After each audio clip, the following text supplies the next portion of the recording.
Hello, everyone. So, today let's talk about being a shaman. Now, being a shaman for yourself is something that we have to do in the modern times because most of the time do not have access to somebody like a shaman. We are not in a culture, in a religion, in a spiritual faith that is conducive with having somebody that can perform the functions a shaman does. So, what do I mean when I say shaman?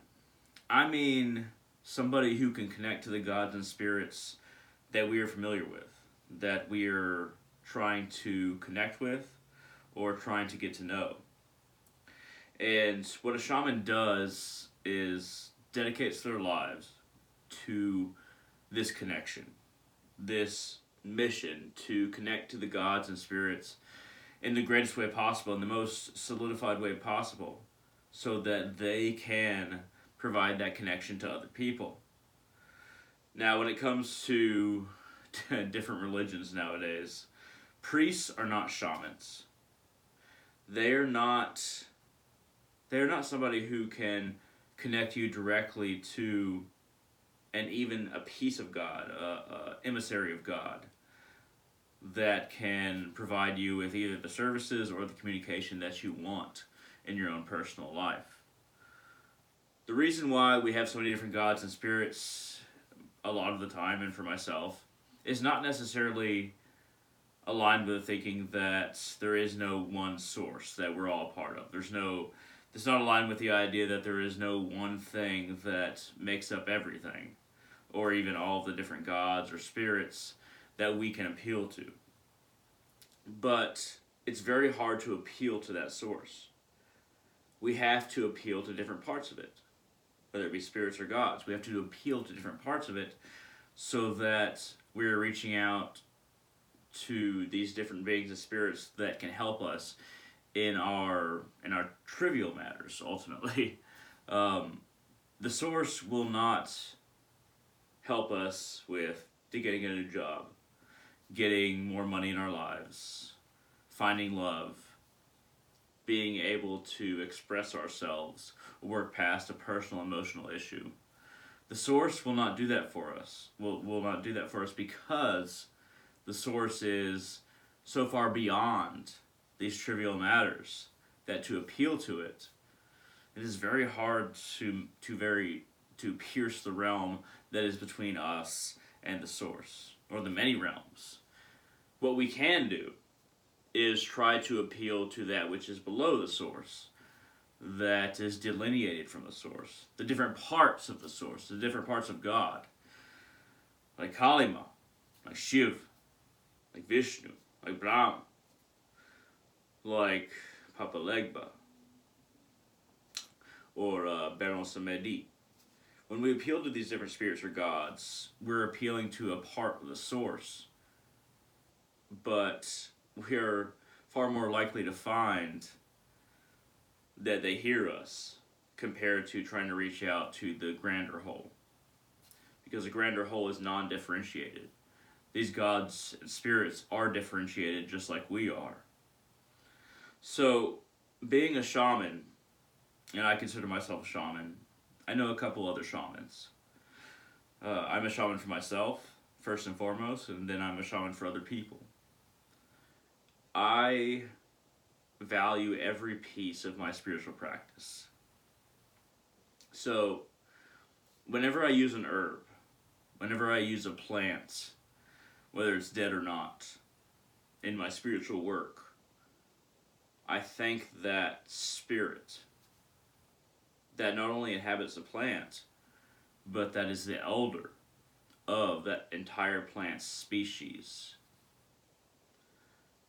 It isn't easy to think of plants, animals, minerals, and everything around us as having individual souls or individual spirits, but I assure you that is the case. We are meshed into a fabric of consciousness, of existence, of life, that most of the time we don't even see. So, I was making a talisman the other day, and I used clove sprigs that you can buy at any grocery store. I find that I connect to that particular herb very well. It's very protective for me. So I was using these clove sprigs in my talisman, and it was in a bag. I'm not going to go into it further because it was defense magic. But basically, what I did was I said, I thank you, the spirit of the cloves, for performing this task. When making the talisman and when I used the cloves, what I said was, I present these cloves to the north. I present these cloves to the east. I present these cloves to the south. I present these cloves to the west. So what I'm doing is forming a crossroads. And you might even want to drop a little bit of change wherever you are at the center of wherever this cross happens to be. You want to mark in whatever room you're in that you're performing this magic. You want to mark all 4 directions if you can't remember them exactly where they are. But you might want to drop some change right in the center to solidify the crossroads and make the gate open. So when I present the cloves to the different directions, the 4 directions, and I place them in my talisman, it's basically forming a portal to other dimensions right at the center of this crossroads. And you might say, is it really that simple? And a lot of the time, yes, it is that simple. Just to try to open up a crossroads between dimensions so that spirits can come in easier and aid you. The spirit of the cloves could come in and aid you.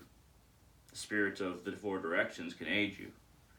And you have to be able to make an offering every time you cooperate with them or work with them.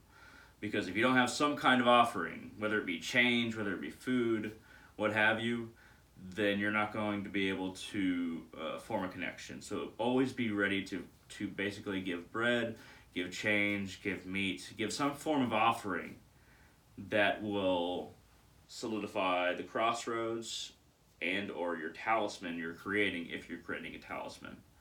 So when you're a shaman, you have to be aware of the different dimensions. You have to be aware of the different spirits and gods you're working with. You have to have a in-depth knowledge of them. When you are a shaman, you shouldn't expect to be accepted by the vast majority of people in the world. So let me explain. Most of us shamans have strange emotions. We have strange ideas, and we have strange connections to different, spirits and gods. And it usually makes us seem very quirky, very, I guess you could say, sometimes on edge, very strange. So when other people in society speak to us, sometimes they can tell we're a little bit off.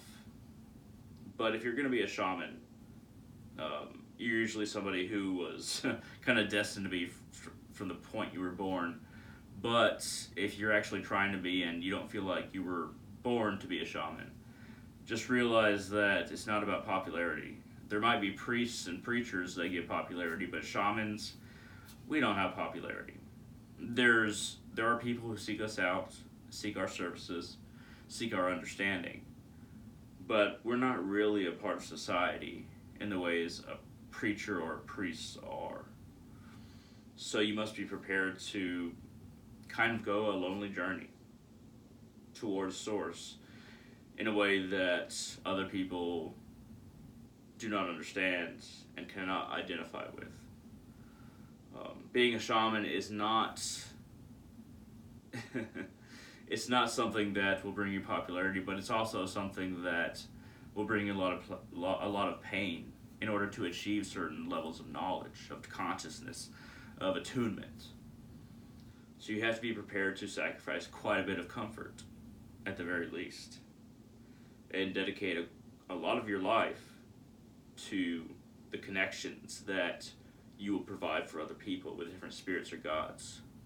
So in conclusion, being a shaman is difficult. A few tips, I guess you could say, would be to kind of research using salt as a purifying ingredient and sprinkling it along doorways and windows, and look up your own mantras that you'd like to use. Look up the spirits and beings that are your patrons. Look up what they would like you to say in protection. Sometimes you can even gather pepper, even just regular pepper from a pepper shaker, and after you purify or mark the boundaries of the doorways and the windows, you can blow the pepper out and say, any negative force that seeks to come in here, I cast you out. And then you blow the pepper. After kind of like using the salt to make the boundaries. I'd highly recommend white sage. It's very purifying. White sage smudge sticks. As long as you run it around your head, the front of your body, along your limbs, and the back of your body, say I purify myself, I purify myself, I purify myself. As it's lit, it's simple, but it's very useful for purifying yourself and cleansing yourself. There's a lot of little other hints and tips that I can give you, but really this has been a video about what it is to be a shaman, not necessarily what shamans do as far as individual techniques. But if you have any questions, comments, concerns, shoot them down in the comment section below on YouTube. I'd love to hear them. I'd love to answer as many of your questions as I can, because I try to get to every single comment. And besides that, feel free to contact me on Facebook if you have any individual questions, ones that you cannot ask in the comment section below on YouTube. Just go to www.facebook.com/hunter.salazar. And then there, you just have to send me a message over Messenger, or you can friend me, then send the message over Messenger. So just go to www.facebook.com/hunter.salazar and contact me if you have specific questions. At any rate, thank you very much for watching, and I'll see all of you on the channel in the future.